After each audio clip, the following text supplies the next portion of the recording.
you've got a large amount of experience whereby the movement has become automatized, or as we call, well established.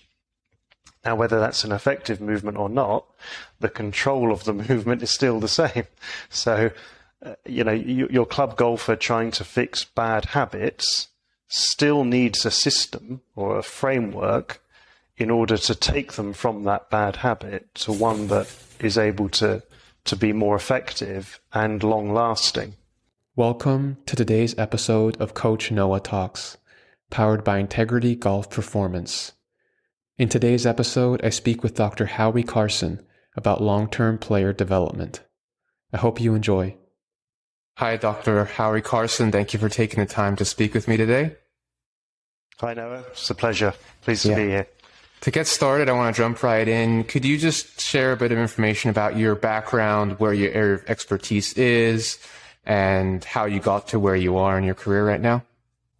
Sure, no problem at all. I suppose you could probably describe me as a bit of an oddball. I come from, and I'm going to talk a lot about golf research today, and my background is as a golf player, but also as a PGA accredited golf coach. So I started that, I suppose, formal journey of accreditation whilst at university, studying as an undergrad student. And I was always interested in the application of theory to practice. So it's very important that while I was studying, I was also getting experience of doing and trying to make sense of the ideas that were being presented. So very much my academic journey has come from this practical background, but also motivation to make a difference in a practical setting. So from my undergraduate degree and becoming accredited as a coach, I pursued more of an academic journey, and that's where I sit today as a sort of very much practical academic. On paper, people would call me an interdisciplinarian, which means that I'm interested in all sorts, basically. All sorts and how they relate together, most importantly. So my research interests are quite broad. My background, or my job title, is as a lecturer in motor learning and control at the University of Edinburgh. So I'm interested in how people learn and how they control their movements. But probably of most interest to me is how coaches operate how coaches operate when tackling the sorts of challenges faced by more advanced learners, or people who have had quite a lot of experience at a skill. So people who have already got what we would call a very well-established movement pattern. And I'm going to talk about some research that we've done with elite level golf coaching later on. But as well as this quite sort of movement-based interest or skill-based interest, I appreciate that there are a lot of things going on that help that development happen. So there are a lot of psychological and social skills and things happening that enable performers to make the most of these developmental opportunities. Okay, so you'll see a lot of work that's very monodisciplinary. It happens within a very narrow set of boundaries. Okay, so I'm interested in how practice changes the rate of learning, or whether psychological strategies can help a golfer. From my point of view, why wouldn't you combine the two together? So this is the interaction. So how do sets of skills that are psychological and social help people to improve their movement performance and capabilities? As a coach, I'm also interested in how the hell you manage that process and enable the golfer to achieve those outcomes. So things are quite complicated, and being an expert coach is very difficult. So a lot of my other research looks at the characteristics of the coach and the sorts of decision-making processes that they will go through in order to bring about these developments. And then finally, in more recent years, I suppose, working with colleagues, and I should say that all of this research is supported by valuable colleagues, both within faculty staff, but also doctoral students who have undertaken a lot of work alongside me. But we've become very interested in what's called translational science. So doing science that is intended to make a difference to the end user. Okay, and this has implications for all aspects of the methodology, but also the interpretation of data. So that's where I am in terms of my research interests.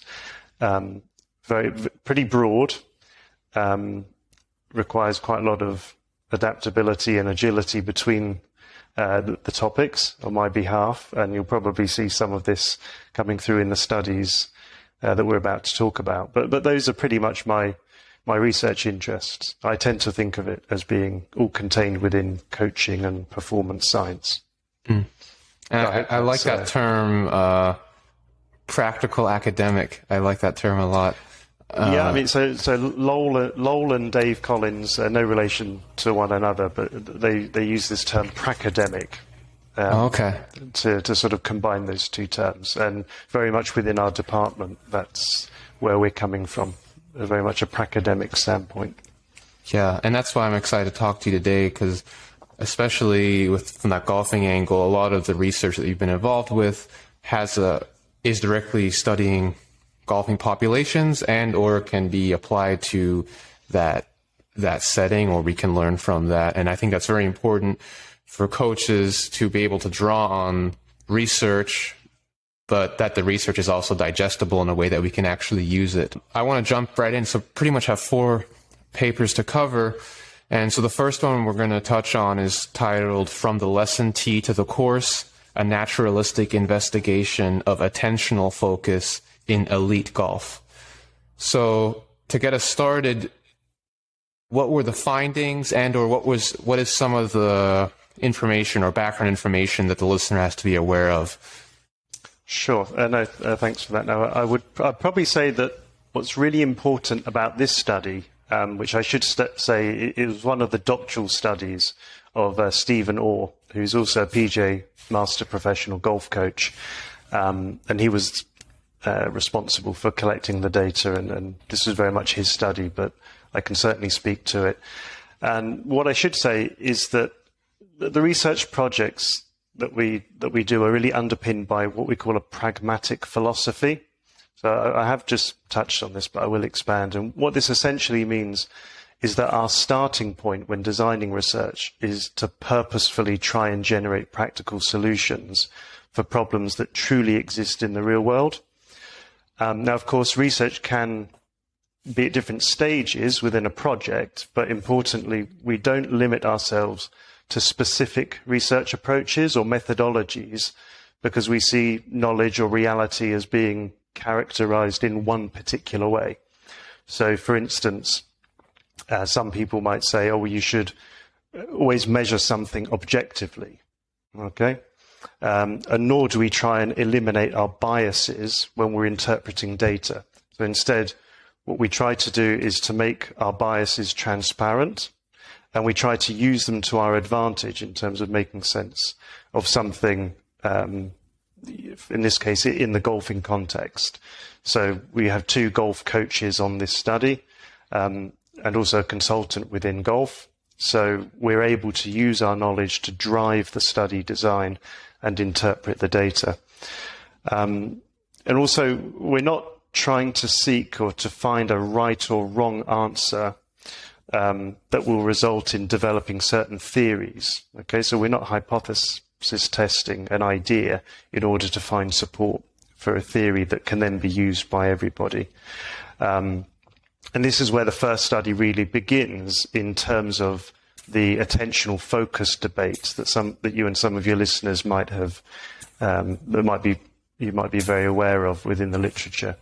So instead of setting up a study to try and test, say, an internal versus external focus of attention condition, what we wanted to do was to simply try and get a picture of what's happening in the real world with elite golfers and their coaches, and to understand why they did it. So essentially to better understand the problem in order to provide a solution.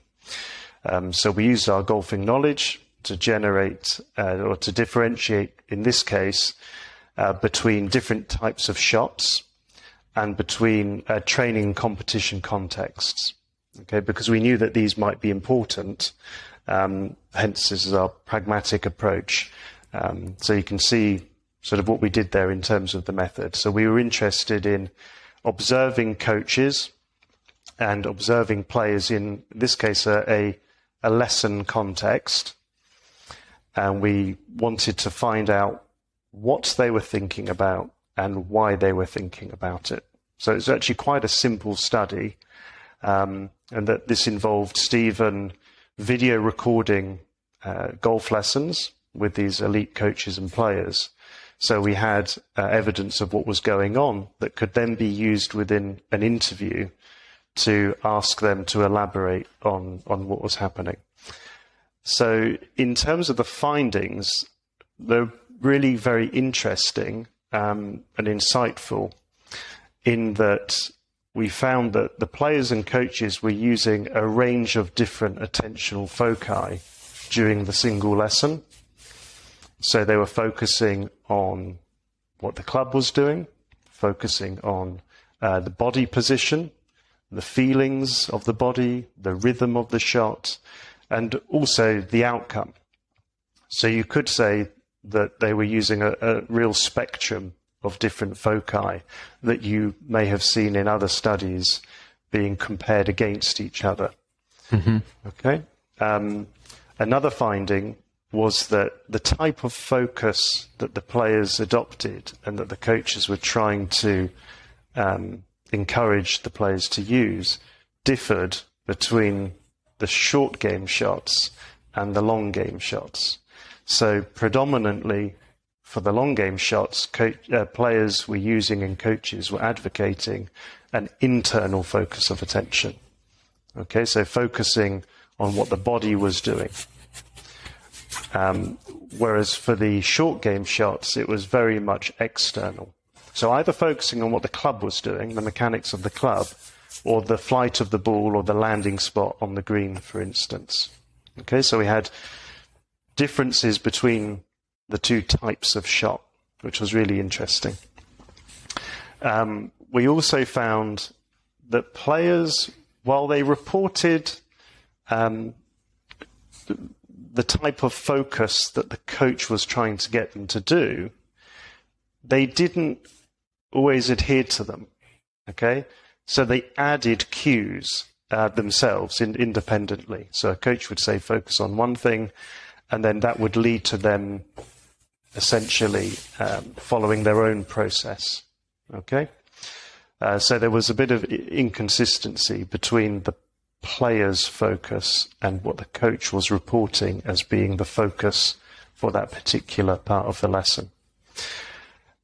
We also asked why players and coaches were using those types of focus cues. And very much it was based on prior experience and knowledge of the player, but also personal preferences, rather than providing a rationale that was more what we call mechanistic. So I was trying to achieve this, so therefore this was the process that I went through to achieve it. And often you see people referring to mechanisms when they are using some kind of model or framework. Okay, so there's a clear rationale in terms of where they want to get to or what they're trying to achieve, and then how they're trying to achieve it. But one of the other and the final sort of main finding was we tried to understand how the foci used in the lesson then related to what was coached during a competition.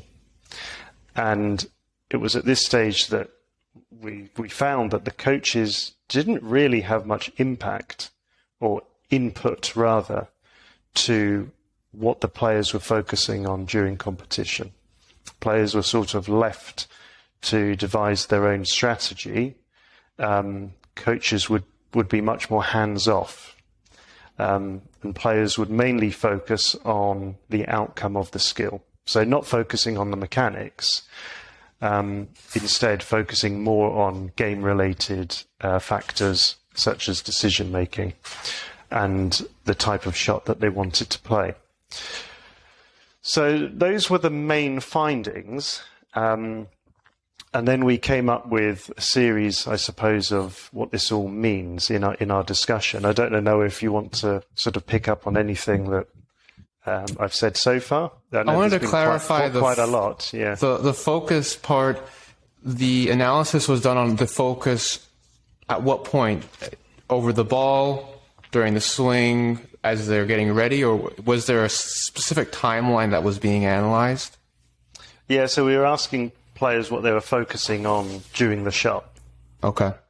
And so then, to me, the most interesting part is that last piece that you mentioned. Well, first of all, I've talked to other professors also about this internal-external focus debate, and you're right. It's a lot of times it's comparing one versus the other, which is better, and it doesn't seem that there's a unanimous decision on what is the best. But interesting that you're saying there's very little input. There's a lot of coaching input on the practice tee, but or at least on the course, there's not so much of an emphasis from the coaches in terms of helping or influencing where the focus of attention is that the player has during competition. My clarifying question is that you're saying there was a lack of influence by the coach for what was going on in the course, and the players in that study generally had more of an external focus? Not necessarily external focus, but they may have been focusing on other aspects other than the internal cues that they were focusing on. Oh, so it just was not. It was not internal. Yeah, so it may well have been about on strategy or shot selection, things like that. Okay. Yeah. Very interesting.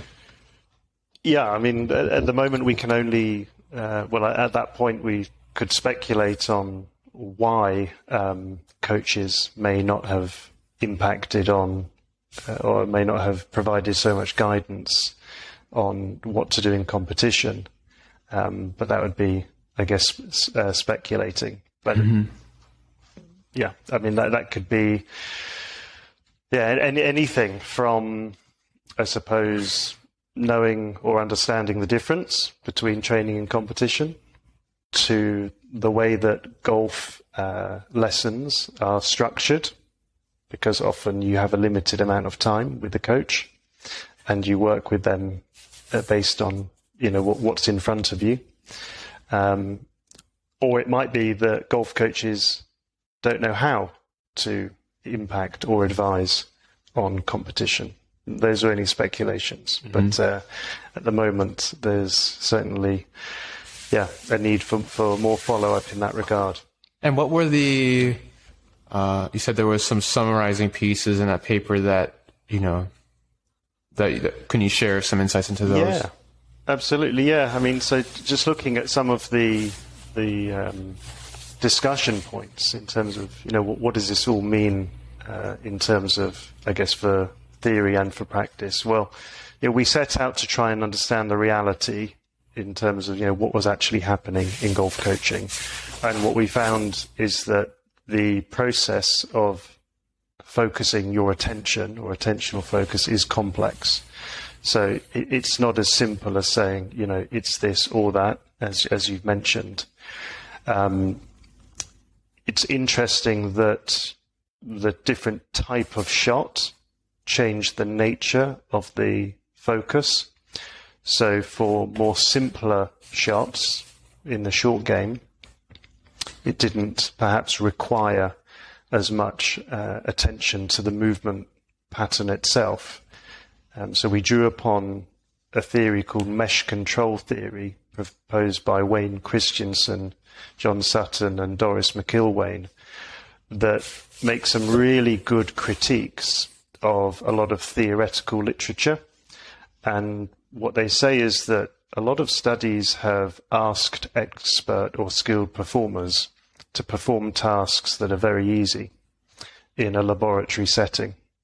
And as a result of that, you get a false measure of the type of control that they're applying.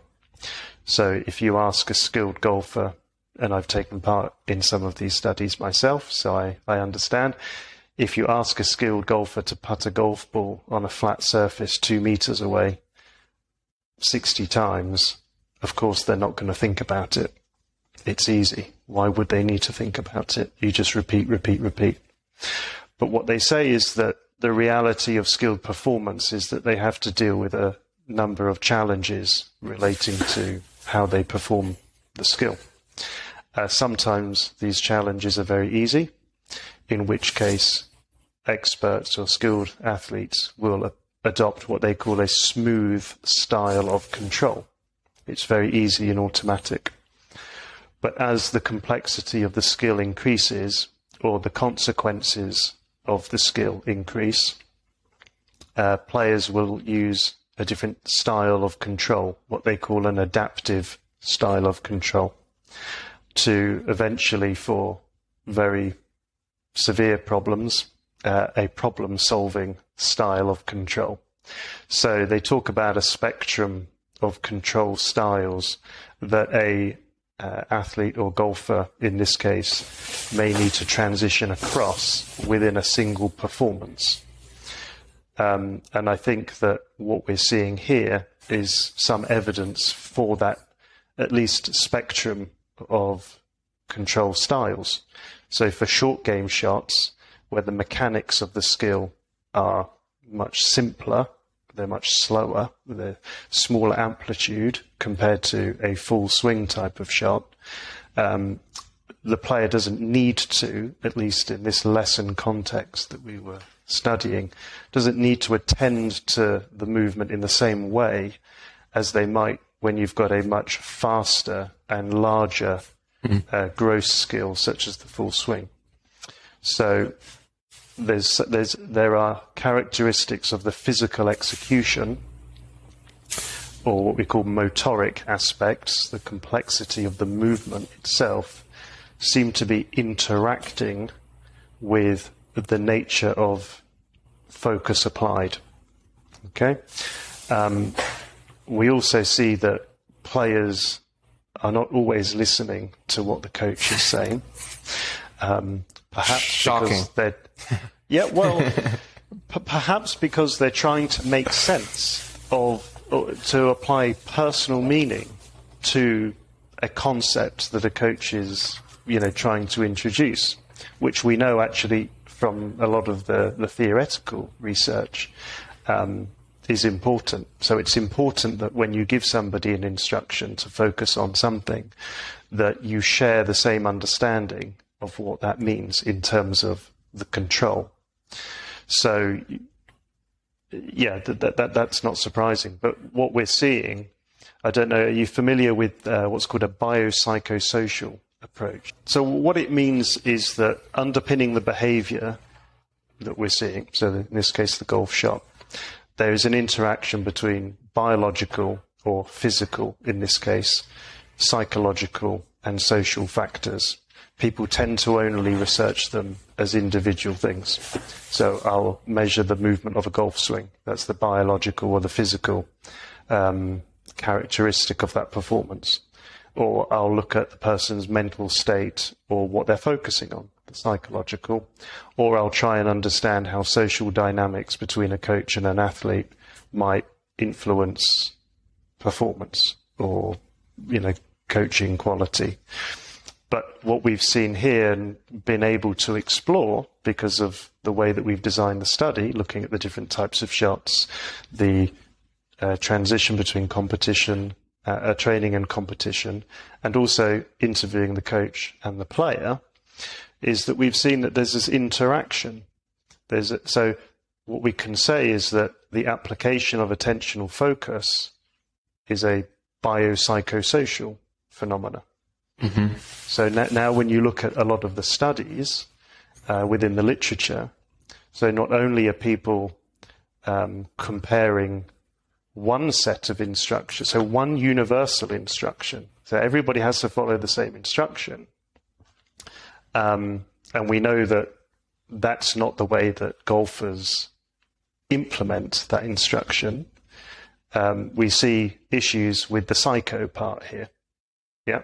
So everybody's been told, focus on your left wrist. Right. But that might not be something that that golfer has an issue with, or that might not be an important cue for that golfer, because we've found that people are focusing on different things. The complexity or the extent to which the golfer finds that task, again, think about your laboratory study, chipping a golf ball or putting a golf ball. The complexity of the task might mean that what you're being asked to focus on is inappropriate. Yeah. So why would a golfer use an internal focus of attention for this type of skill? And that's also why you can't, at least it doesn't seem rational to say everyone should have this type of focus for this type of situation, because if you're saying it's a biopsychosocial thing, everyone's biology is different, their psychology and the social context is different. So yes, there might be some best practices, but it's not that everyone on a chip shot should have X focus and everybody on a full swing in a tournament should have this focus. Absolutely. What you're getting at is the essence of this pragmatic approach. And you and the viewers may have heard one of my colleagues, Professor Dave Collins, use the phrase, it depends. Yeah. So it depends is a guiding phrase for making good decisions in coaching. And the more we do research that focuses on specific contexts and tries to understand the practical challenges of golfers and coaches, the more we understand what it depends on.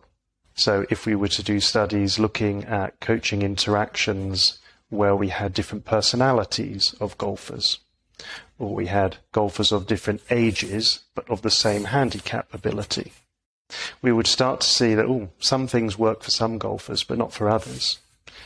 And then we would start to be able to unpick why a coach has made that decision, because it was to do with the level of maturity of that golfer. Or actually they were of an age where they prefer to play golf because they've played golf all their lives. They're not looking to be competitive. Maybe they're just doing it because they need the social interaction, which is very good for people as they become older to stay socially active. So while they might have a swing floor, that might not be, the best course of action for a coach. So this phrase, this biopsychosocial, again, is an interdisciplinary phrase that you'll see, used a lot within talent development research to try to understand a more holistic development of young athletes in terms of not only developing technical ability, but also psychological characteristics and attitudes that will and social skills that will enable them to take on challenges and to continue to develop and transition as they get older, either into a professional sport setting or just to continue playing sport. So the biopsychosocial finding really underpins this idea that it's complex. And that's one thing I would say I've become, the more I talk to people that are experts in a given field, the more skeptical I am when I hear people talking in absolutes and in definitive terms, because whenever I talk to people like yourself that have studied, like, say, a certain field for a while, very rarely do they not use the phrase, it depends, or, well, in this case, this, or in this case, that. Yeah, but this comes from this idea of pragmatism, this idea that you're investigating something in order to make a difference. And I think I've been quite blessed in that the people that I've worked with are all rooted in practical settings. So yes, they have PhDs and professors and the lecturers and so on at universities, but we all have performance experience and coaching accreditation. So we know what it's like, stepping out on the lesson tee and having 7 lessons to teach, and everyone's different. And we appreciate the challenges that the coaches have, but also we appreciate what development looks like. And it can look very different for different people because they're after different types of development. And understanding what development they're after, what outcome. So Amanda Martindale and Dave Collins have called this your intention for impact. So understanding what your intention is, how are you trying to impact on that golfer? Yeah, that's the first thing to understand. I think that's an interesting one as well, also for the golfer. Yeah, absolutely. We're almost coming on to my recommendations that I was going to give at the end of this talk now. Actually, understanding. So, I mean, as a lecturer, I have to design 11 classes in a semester, okay? And I have to decide by the end of these 11 lessons or sessions, this is what I would like my students to be able to understand or do or think or whatever. What are the outcomes that I'm trying to achieve? And, that will look different depending on what stage the student is at. So I wouldn't expect the same from a first-year student as I would from a PhD student. So we need to understand what development looks like, in order to have a realistic chance of designing training that is going to enable the person to progress. So knowing what you're trying to achieve. So what does the end look like? Okay. And then what are the sorts of challenges that this person might face in order to get there? And then how might that look? It won't be a straight line. That's for sure. Mm-hmm. Okay. So there will be ups and downs and challenges. It's the challenges that allow somebody actually to continue going up, providing they develop the resources, these psychological skills and social skills, to be able to overcome what's in front of them. So anybody that says this is the answer, and anybody promising, I can get you to be the best golfer in the world in 6 years, definitely be very wary of. Absolutely. So, I mean, that might be a good segue to go into the second study. I was going to say, and I just wanted to add, I like that intended impact, that term. I think that's also for what you were talking about there is what is the intended impact I want to have on the student? What are the outcomes I want them to achieve? But also, if there's any players listening as well, when you go to each session, what is the intended impact that I want to have on my game, right? I think it works on the individual level and not only just as a coach, but as a player.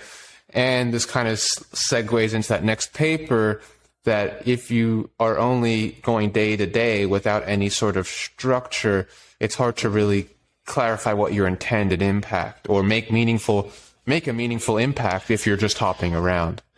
Absolutely. And this idea of intention for impact, and I think being realistic in terms of what things look like, really sets up this next study. Thank you for tuning in to today's episode of Coach Noah Talks, powered by Integrity Golf Performance. If you enjoyed today's episode, please consider subscribing to the Golf Performance newsletter. This is where I share written, audio, and video content designed to help golfers take their game to the next level. All the relevant links from today's episode and to the newsletter can be found below. See you next time.